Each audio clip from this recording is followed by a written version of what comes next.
চলে এলাম নতুন একটা ভিডিও নিয়ে। আজকে আমরা সাবান বানাবো, কমলা লেবুর খোসা দিয়ে বানাবো।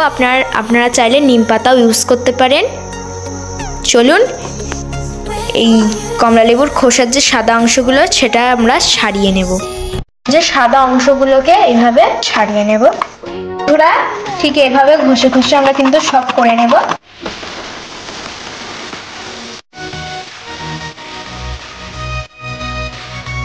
পুরা অতগুলো খোসা থেকে এরকম সাদাগুলো ফেলে দেব, আর এগুলো নেব। কেটে নিয়েছি আমরা।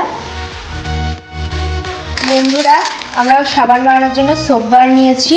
এটা আপনারা ফ্লিপকার্ট বা অ্যামাজন থেকে খুব সহজেই পেয়ে যাবেন। এবার এটাকে আমরা কেটে নেব।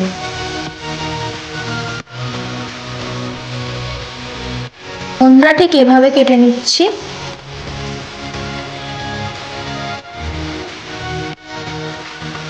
এবার এগুলোকে চলুন আমরা ঘুরিয়ে নেব। জলটাকে গরম করে নেব।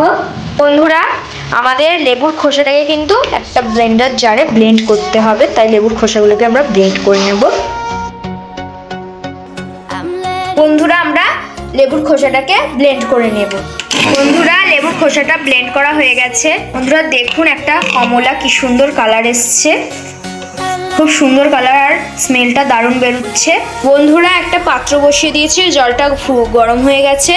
আচ্ছা, এবার আমরা সোপ বারগুলো দিয়ে দিচ্ছি পাত্রটার মধ্যে, গলিয়ে নেব। দেখুন বন্ধুরা, আস্তে আস্তে কিন্তু গলতে চালু করে দিয়েছে। বন্ধুরা, আমরা এই তিনটে প্লাস্টিকের কোল মধ্যে জমাবো কিন্তু এটা। বন্ধুরা, আমাদের কিন্তু সোপ বারটা ব্লেন্ড করা হয়ে গেছে। এবার আমরা আগে থেকে যে লেবুর খোসাটা যেটা ব্লেন্ড করে রেখেছিলাম সেটা দিয়ে দিচ্ছি। সোপ বারটা আর লেবুর খোসাটা একসঙ্গে কিন্তু ভালো করে মিশিয়ে নেবে এভাবে। বন্ধুরা, আমরা যেহেতু সাবানটা তৈরি করব সেটা নিয়ে নিয়েছি। এবার আমরা দিয়ে দিচ্ছি। আর বেশি কিন্তু ঠান্ডা পাওয়া যাবে না, ঠান্ডা করলেই কিন্তু এটা জমে যাবে। আবার সবগুলো দিয়ে দিচ্ছি। দেখুন, এটা কিন্তু আমাদের বাইরে এখন রেস্টে রেখে দিতে হবে ঠান্ডা হওয়ার জন্য। 2-4 ঘন্টা এভাবে রেখে দেব, তারপরে আসছি।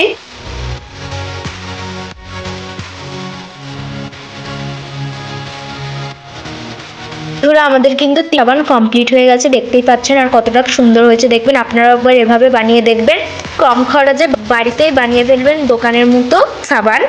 আর আজকের মতো এটুকুই নিয়ে বিদায় নিচ্ছে। আবার চলে আসবো অন্য কোনো ভিডিওতে, তখন আমাদের সাথেই থাকুন।